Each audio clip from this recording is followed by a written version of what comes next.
Welcome to Throwback Thursday, where we bring you a homeopathy hangout episode from our archives in case you missed it first time round.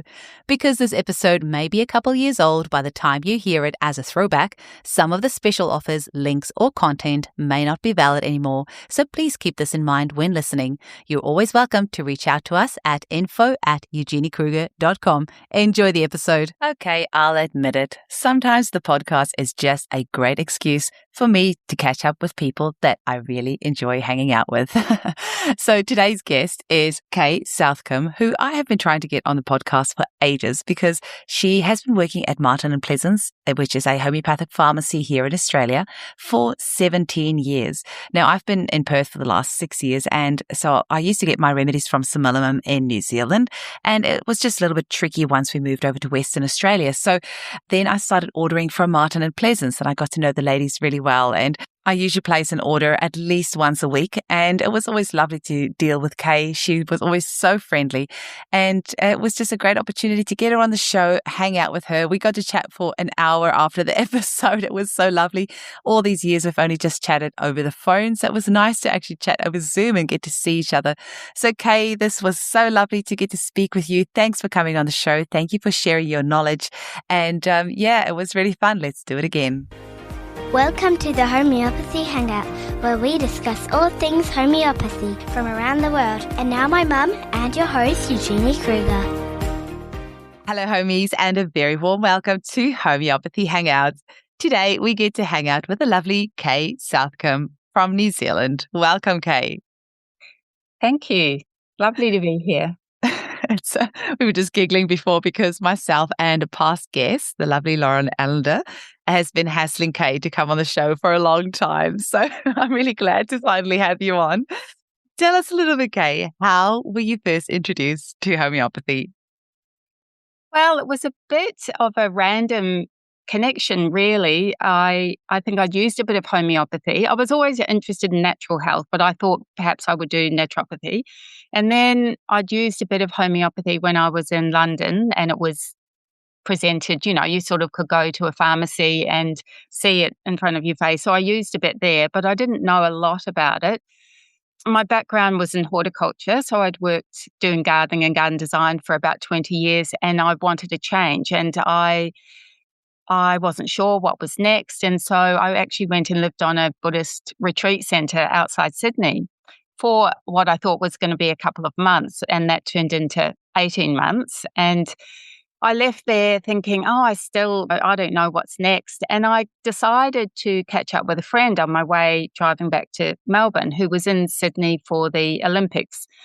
And she very randomly invited someone who I didn't know along to our catch up, which I thought was really odd at the time. And this person was studying homeopathy and was just so passionate about it and said, you've got to go and see this person before you leave town. And anyway, so I booked an appointment and went to see this practitioner. And somehow, driving back to Melbourne, it just really excited me and fascinated me. And somehow I arrived back in Melbourne deciding that's what I was going to do, study homeopathy. So I went and enrolled at the Australian College of Natural Medicine and did a bachelor degree. So I didn't see it coming. It really did feel like it came out of left field. That's really beautiful. Homeopathy has a way of finding us, that's for sure. Yes, that's what it feels like happened, actually. Yeah. Now, you have worked at Martin and Pleasance for 17 years, and that's why I moved to Perth 6 years ago. And so I used to order from Melbourne in New Zealand because that was nice and easy. And then I came over here and the shipping took too long, and then I found out about Martin and Pleasance. And we've had so many phone calls and emails back and forth between yourself and Lauren when she used to work there. And when I found out that Martin Pleasance has been around for over 100 years, I just really wanted to get somebody on the show that can tell us about the history of this pharmacy that we're so lucky to have had in Australia for all of this time. And it's just so beautiful to get to see you face to face because we've had so many emails back and forth over the years and phone calls. Oh. And I felt the same with Lauren when I got to see her face to face because you ladies have been so helpful to me over the years. I could call you up and you always know about remedies remedies, and I've even asked you for suggestions for cases, and you're so knowledgeable. So before we get into too much of the interview, I want to say how much I appreciate all the help that you've given me over the years and just how wonderful it is to get to chat. Well, we remember you arriving on the scene actually because you're so positive and so enthusiastic and so appreciative, I think, like a lot of our practitioners are. But you were also building a dispensary. So you were ordering frequently. And so it's hard to believe that's 6 years ago. It is hard to believe. It's definitely, it went really fast. It feels like ages ago, and it also feels incredibly fast. It's very bizarre. So tell us a little bit about how your journey with Martin and Pleasance. When did you first start? Well, I started soon after I finished studying, so maybe a year after, in 2005. And at that time, we were in Richmond and the lab was much smaller, and it was almost like a library, our work environment, which, in some ways is ideal, but we had no contact with practitioners because we had orders would come in through a customer service person who wasn't a homeopath. So that was a challenge in itself for them, for everyone, I think. So compared to now, when we have 2 or 3 phone lines, and we really have worked hard at establishing a good communication system with our practitioners. And I think that's been a huge difference and a fantastic change for Martin and Pleasance. And we moved places into another lab, and then within the new premises in Port Melbourne, we moved to another lab within that. So there's been sort of lots of changes on the ground and different teams along the way. And I mean, I think for me, working there has been fantastic in so many ways because one is you get to work with other homeopaths, and that's fantastic, where most of us work on our own in isolation. And I think we've been so busy in the last few years, there's less time for chat along the way, but there's always time for sharing a case that you've just done, or a case that's difficult, or an interesting remedy that someone's ordered. And it definitely sounds like things have ramped up there over the last couple of years, especially over COVID time. And I know that it's been some extra staff members added and things as well, because I know that, it used to be, I used to be able to get the orders like really quick. And then over COVID, you guys got so busy. And it sounds like that's just continued. It's still really, really busy. That's right. And I think we always prided ourselves on getting orders out, very, very quickly. And then when COVID hit, practitioners went into overdrive, understandably, and we were inundated with orders. Literally, we had to it was like doing triage. Someone was just having to manage emails and orders, and because it was just really too much to use our normal systems. And I guess that settled down a bit, but it's still leaving us much busier. Than we've ever been. Wonderful problem before. To have. That's right, it is, but it's quite hard to, even with new staff, to get back to that turnaround time that we used to have. It used to be pretty spectacular, to be fair. I think we were just really spoiled before. I know. It doesn't help when you have practitioners that, like me, that every couple of hours, can you add this to my order? Can you add this to my order? And I think at one stage, like a few years ago, you had to go to a different building to go and process the payments, hey? That's right. So, things have become more streamlined, thank goodness, and we're always looking to be more efficient. But there is only so fast you can make remedies. You need to go through all the checks and balances we always record the details of each remedy we make, including the stock that it's made from. So we can always check back and go to the drawer and go, yes, this is an M potency made from the M potency. So you can't cut out any of those processes, or with a homeopathic remedy, there's nothing to tell one apart from another. So you have to have accuracy in your processes. And so we're pretty fast, but you're human at the end of the day. Is handmade. So I think that's interesting in itself. I've never been to another homeopathic pharmacy in the background to see whether they have different systems in place. It would be interesting. I have to say the pharmacy side of things really fascinate me. And I think I actually recently did like this personality profile type thing with a coach. And my thing was 100% craft person. So I like doing things with my hands and creating things. And so I think that's why the pharmacy side of things really fascinate me and get me excited. Can you tell us a little bit about the history of Martin and Pleasance? That's something I'm really intrigued by, that they've been around for so long. So yeah, tell us a little bit about that.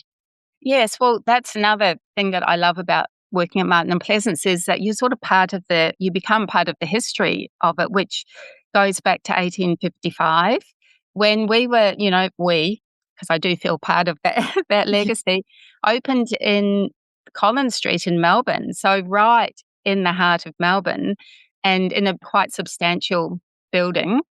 And it changed hands a few times in the first sort of 10 years, but really Mr. Pleasance was involved with Martin and Pleasance up until the present owners bought it 30 years ago. So I think Mr. Martin ended up going back to England, but it still stayed as Martin and Pleasance. And so it had a long history within one family, and now I had 30 years in another family. And so the homeopathic lab part of it is really like the original dispensary.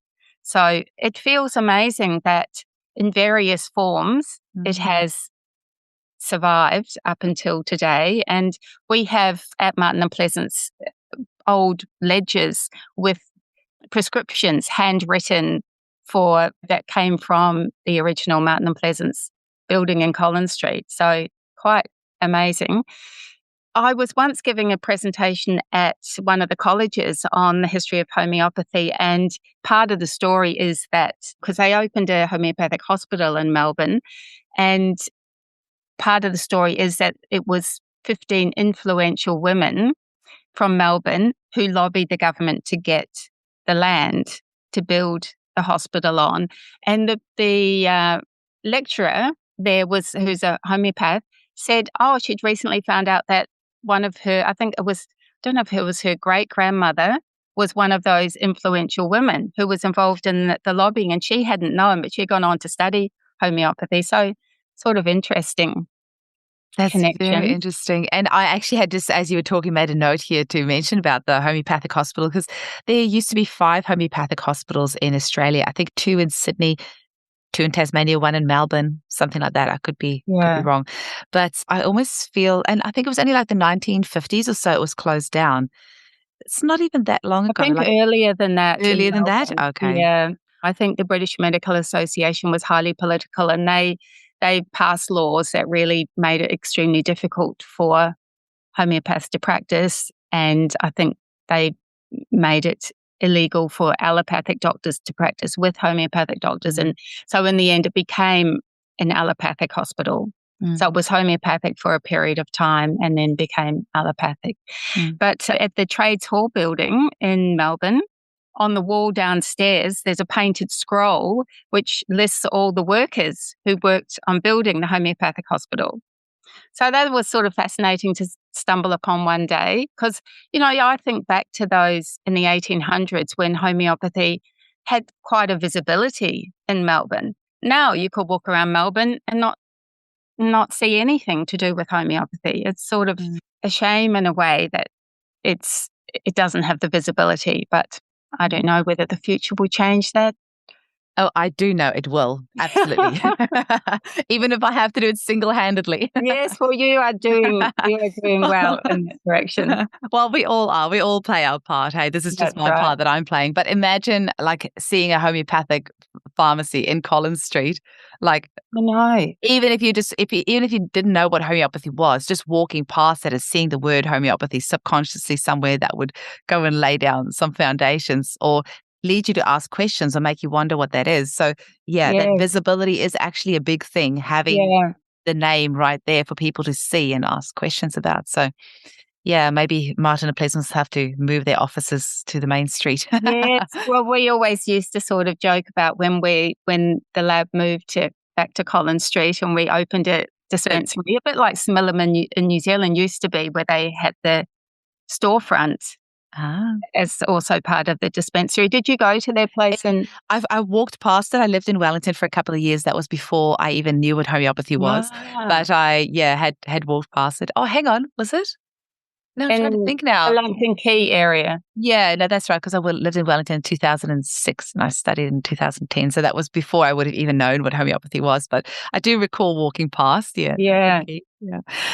So do you still have some of the, like you say, the original, like the old bottles? Have you got much memorabilia and things in the building itself? Yeah, we do actually. And sometimes people turn up with bottles that they've got, which they'd like to pass back to the company. So there's a display upstairs with old bottles. I found some once by chance in some quirky shop in Melbourne where they had Martin and Pleasance bottles and I think some creams and things. So yes, they do turn up from time to time. And how special for you to even just touching those bottles or working with those original stock bottles, knowing how many homeopaths' hands how much love would have gone into dispensing that. How many people would have been healed that you would just never even know about just from this one bottle? And funnily enough, now that you say that, none of us ever tried any of the remedies from those bottles. We never opened them. I mean, that would have been quite interesting if we'd had the opportunity to see whether they were still potent. Oh, I'm convinced they would have been. Now you're going to have to go try it. Yeah. So tell me a little bit, Kay, what are some of the more unusual remedies maybe that you've worked with over the years? I asked Lauren that as well because that's something I'm fascinated by. What are some of the more unusual ones that you've worked with?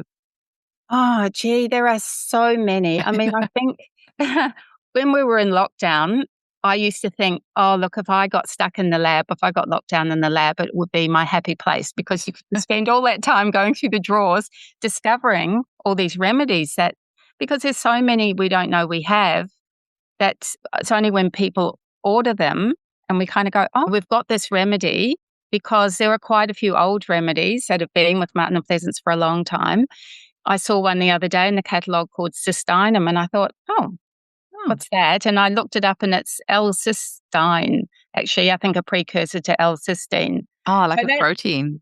Yeah. So that just, it's just invisible in our catalogue until, I love that about it. There are so many remedies. Oh, well, I think all the imponderables are always kind of fascinating, aren't they? Like thyme.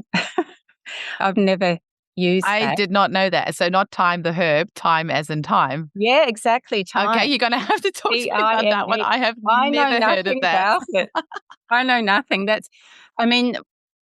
It's fantastic now we have great communication with our practitioners. We get lots of ideas for what to order in from practitioners ordering remedies we personally don't know of and don't have in stock. So recently I've become aware through a number of orders of all the aqua remedies, like all the water remedies, which when I started researching them, there are, I don't know what my list is up to now, maybe about 50 of them.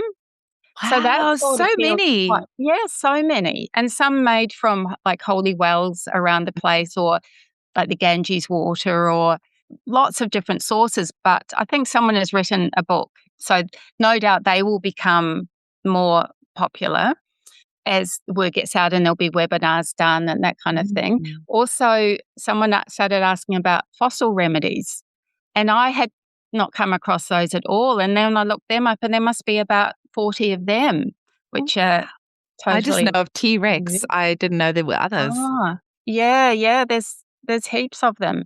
Oh, look, we do get unusual orders at times. And sometimes I think it could be because different remedies are available in different potencies in different countries.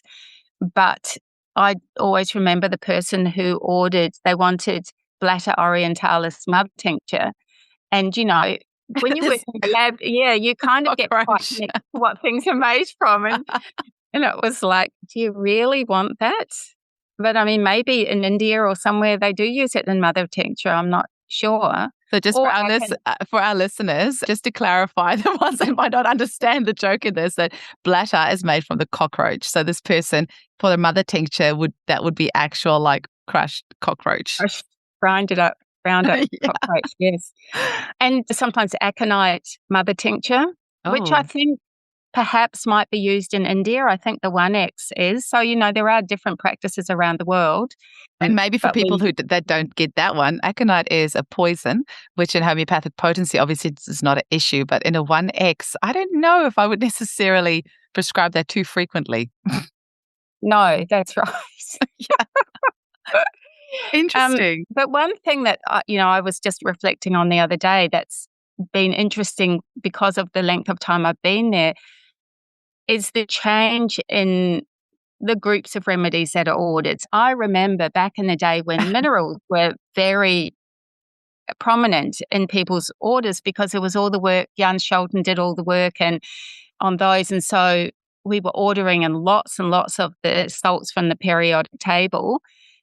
And then the lanthanides were very popular. And now we really get a smattering of orders for those, not so much. And then there's the gem remedies, which Peter Tomanello has done so much work on, and all the plant remedies when there was a lot more work done on plants. And so people started ordering unusual plants, not just the normal polycress. And yeah, it's been really varied over the years with what's current. So at the moment, I would say Ton Janssen's work in using all the poly remedies. So I don't know, 18 months ago, we didn't have, or we had an antibiotic mix and something else, but we hadn't known of the poly remedies. So now we have a wide range of poly remedies. It must be longer than that because I remember still working in the health shop when I started hassling you guys. So it must have been like 4 years ago, and I started calling up, "Hey, Lauren. Hey, Kay. Right. Can we Yes, get this? Can okay, we get yeah. this?" Yeah. So it Yes, feels it's like it's probably, been a while. Yeah. But yeah, you must see, like, it must be interesting, all the trends, because it is. there's like maybe a webinar on something, and then suddenly you'll probably get all these orders, and or That's somebody right, we releases do. a new And book. yes, and when you get an order for an unusual remedy and then you get 3 more and then you go, somebody's done a webinar somewhere, especially if it's something you haven't come across. Mm. So often we will get in touch with a practitioner and go, where's the reference? Just so we can see whether there are other remedies associated to order in, because we try our best to be as current as possible with getting new remedies in to sort of help practitioners where they want to practice. I think the other thing I was thinking about that was the biggest eye-opener, I guess, from working at Martin and Pleasance in a positive way is the wide range of ways that homeopathy is used, which you can see from people's orders. And these are from successful practitioners who've been in practice for a long time. And I think a lot of our training, mine included, was more along the classical prescribing lines. And so when I started working there and we were having orders for 3 litres of sulfur CM and 7 litres of a complex, and yeah, just unusual orders, but from someone who was ordering frequently and obviously had a busy practice. So that would be the extreme end from people who order 10 ml stock bottles as the kind of standard. But even within that, there's a wide variation of potency. You can tell some people are comfortable prescribing 6X or 6C, and that's just the potency that they order things in. And others use a lot more 10M, 50M, CM, that end of the spectrum. Other people will order more polycress and work within that range, or polycress in potency quartz. So as a standard thing instead of just a single potency. So it's very interesting to kind of see that. And for me, I just think homeopathy is a lot more flexible and adaptable than perhaps we give it credit for. And I think that's a really great thing, that it will survive a long time because of that it doesn't have to be just finding the needle in the haystack to be successful. So, yeah, and I think another practitioner who is a very, very long-term practitioner who has also done acupuncture and Chinese medicine, but didn't want to use the Chinese medicine because fear of contamination. So we would make them all up for him into homeopathic potency, and he uses them in potency and gets cool. great effect. So, yeah, I think that one of the things that I noticed, I think we all did when we were studying and soon after going to lots of different seminars, is that there can be, sometimes homeopathy can be a bit like religion. There can be, this way is how you do it and this way is not how you do it. And it always seemed disappointing in a small modality to have that kind of approach. Whereas I just think there are so many ways that homeopathy can be useful. And the more it's out there, the better for all of us. And there are many approaches that work. Obviously, you see it in the lab with people who are still practicing. They haven't changed. And, the ones who use polycrest consistently in their practice get fantastic results. And then the practitioners who are at the cutting edge of every order having half their order at least that needs to go on back order because they're new remedies and not particularly known to the rest of us. But I applaud people who can keep up with all the new things in homeopathy because it's sort of endless, really, limitless. Homeopaths need to realize it's a superpower. It's not something that is inhibiting us, that we have so many tools and so many different prescribing methods. And that's what I really hope we can change our mindset around. Yeah. That it's okay if you just prescribe polycrest. It's okay if you just use facial analysis. It's okay if you use intuitive homeopathy. That makes us stronger as a profession, not weaker. Yes, because I agree. the person that needs your particular set of skills is going to come and see you.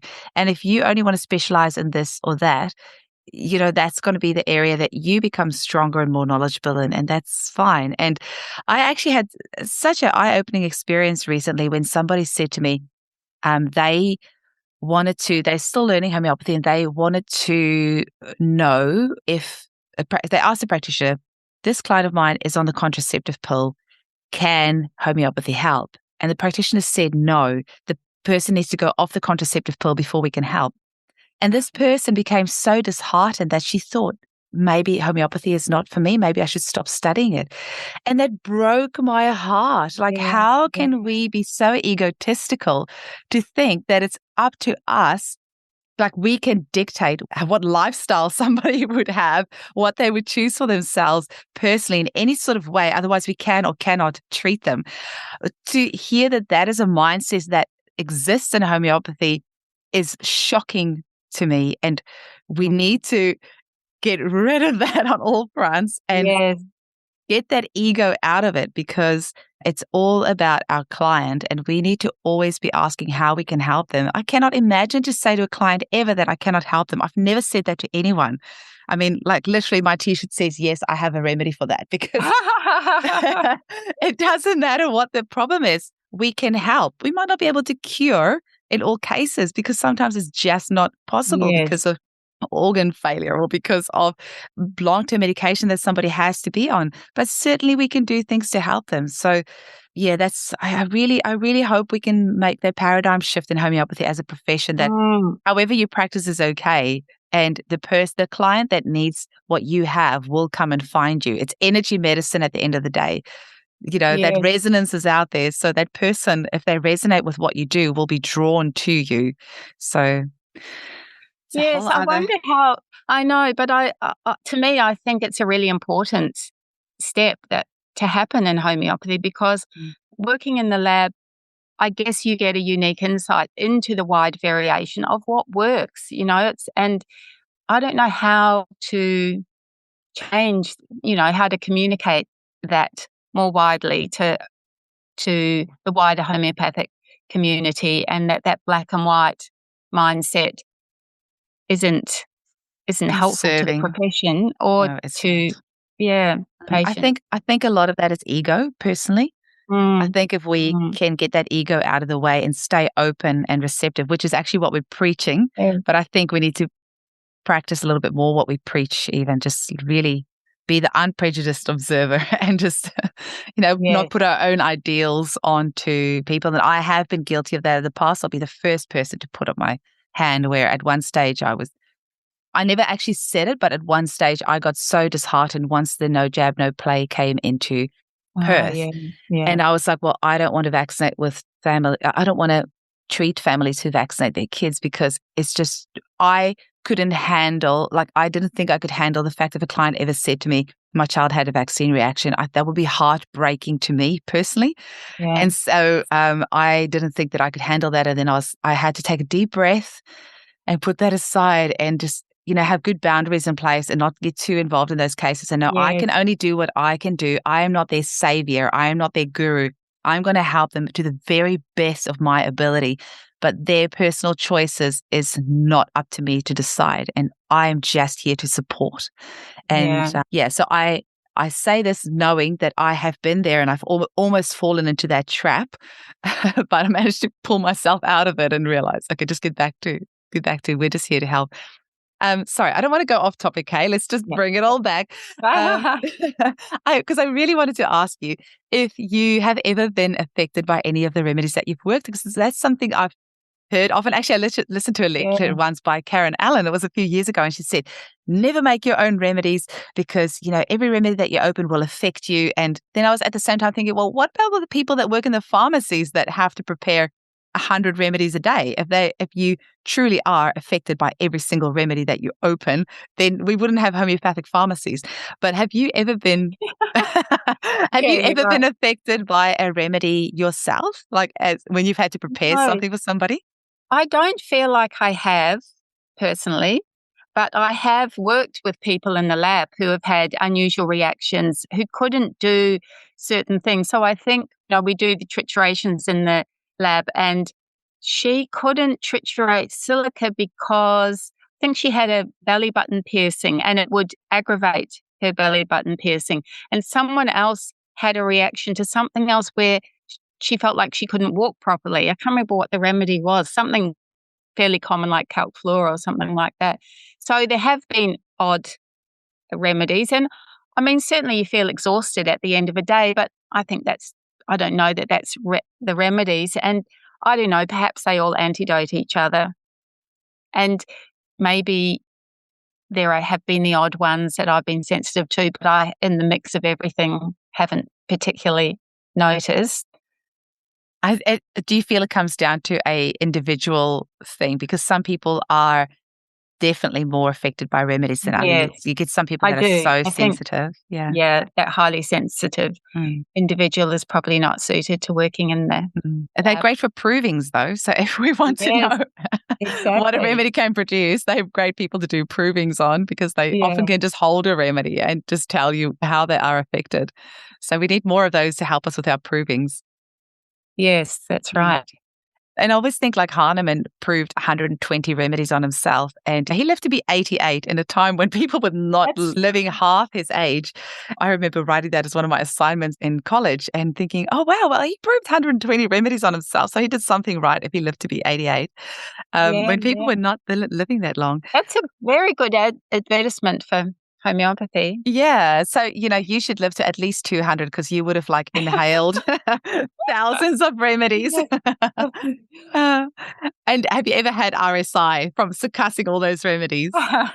No, I sort of had more RSI from my gardening work. So never had actually RSI, but we do try to change, hands, but I don't know, not many of us are ambidextrous, never get quite the same rhythm happening with my left hand.